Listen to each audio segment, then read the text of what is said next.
نے فرمایا سنو، سب سے پہلے قبر سے میں اٹھوں گا، سب سے پہلے اٹھنے والا تمہارا نبی ہے، اللہ کا جھنڈا تمہارے نبی کے ہاتھ میں ہوگا، سارے نبی سارے انسان تمہارے نبی کے جھنڈے کے نیچے ہوں گے، میں سب سے آگے چلوں گا، ساری انسانیت میرے پیچھے چلے گی، میں اس دن سفارش کروں گا تو حساب شروع ہوگا، تم نا امید ہو گے، میں بشارت میں خوشخبریاں دوں گا، جنت کی چابی اللہ نے میرے ہاتھ میں پکڑائی ہے، سارے نبیوں پر جنت حرام ہے جب تک تمہارے نبی کا قدم نہ پڑ جائے۔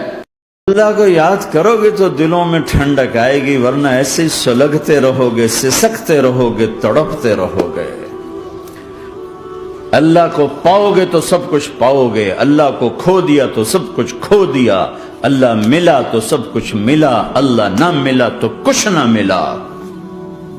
سب بچے بیٹھے ہو، والدین کو اپنی جنت بنا لو، ماں باپ کو اپنی جنت بنا لو، ان کی دعا لے لو۔ میرے نبی نے فرمایا کاش میری ماں زندہ ہوتی، ماں کا خاص طور پر منشن کیا، میری ماں کیوں کہ باپ کو تو دیکھا ہی نہیں اور ماں کو دیکھا ہے 6 سال، میری ماں زندہ ہوتی اور میں عشاء کی نماز کے مصلی پہ کھڑا ہوتا اور میرے گھر سے میری ماں کہتی محمد، تو میں ماں کے لیے نماز توڑ دیتا۔ میرا نبی کہہ رہا ہے۔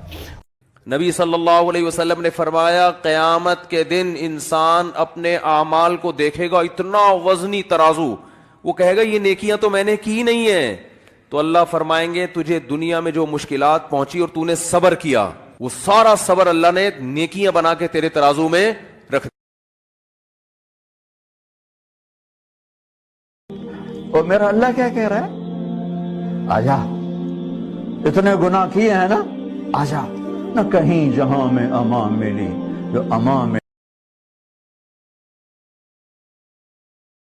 میں اللہ کی قسم اٹھاتا ہوں جو سن رہا ہے، ساری دنیا کے شہد میں اتنی مٹھاس نہیں جتنی زبان کے میٹھے بول میں مٹھاس ہے، اور میں اللہ کی قسم اٹھاتا ہوں 7 سمندر کے پانی میں اتنی کڑواہٹ نہیں جتنی ایک زبان کے کڑوے بول میں کڑواہٹ۔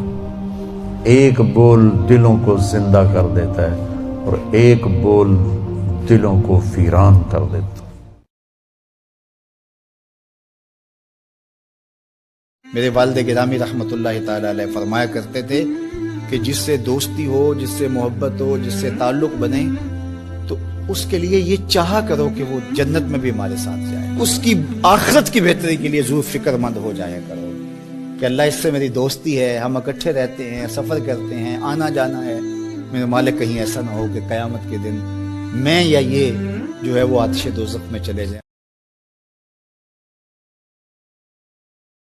مسجد نبی کا ایک کونا تھا اور ایک شخص دعا مانگ رہا ہے، اور کیا دعا مانگ رہا ہے؟ اللہم انی اسالک بانک انت اللہ، اے اللہ میں تجھ سے اس لیے مانگ رہا ہوں کہ تو میرا اللہ جو ہے، لا الہ الا انت، تیرے علاوہ میرا ہے بھی تو کوئی نہیں۔ تو وہ یہ کہہ کے دعا مانگ رہا تھا، تو حضور نے سنا تو ایک صحابی کو کہا وہ جو کونے میں مانگ رہا ہے نا اس کو جا کے کہو تمہاری دعا قبول ہو گئی۔ کیا ناز سے مانگ رہا ہے؟ اس لیے مانگ رہا ہوں کہ تو میرا اللہ جو ہے۔ فرمایا فجر کی 2 سنتیں نہ چھوڑنا، فرمایا فجر کی پہلی 2 سنتیں مجھے دنیا اور دنیا کے اندر جو کچھ ہے وہ سب سے زیادہ پیاری ہے۔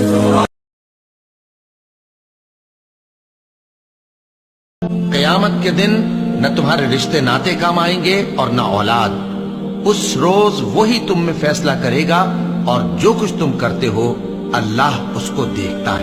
حال دل کس کو سنائے آپ کے ہوتے ہوئے۔ تو نبی پاک صلی اللہ تعالی علیہ وسلم نے 3 چیزیں ارشاد فرمائیں، فرمایا یہ 3 کام کر لینا اللہ تمہیں نجات عطا کر دے، تم بچ جاؤ گے دنیا اور آخرت میں۔ 3 کام۔ حضور کون کون سے؟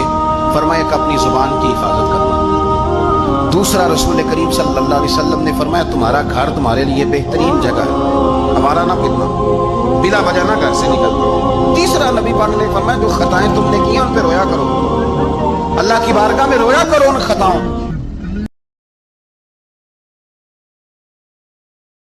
میرے نبی پاک صلی اللہ علیہ وسلم نے فرمایا جو قرآن پڑھتے ہوئے اٹکتا ہے اللہ اسے ڈبل ثواب عطا فرماتا ہے۔